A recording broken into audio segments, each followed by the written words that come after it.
If you don't like spending hours in the kitchen but still want a healthy meal, then this quinoa salad is for you. First things first, grab 1 cup of quinoa and give it a good rinse.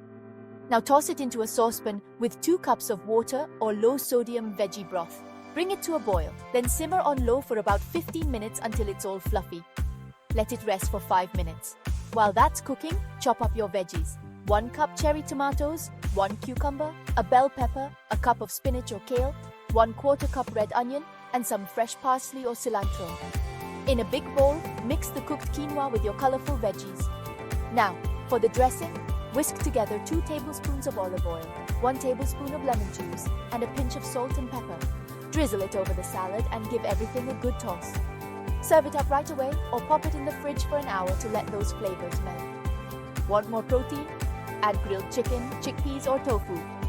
This salad's high in fiber, packed with nutrients and low in calories, perfect for your weight loss plan. Enjoy!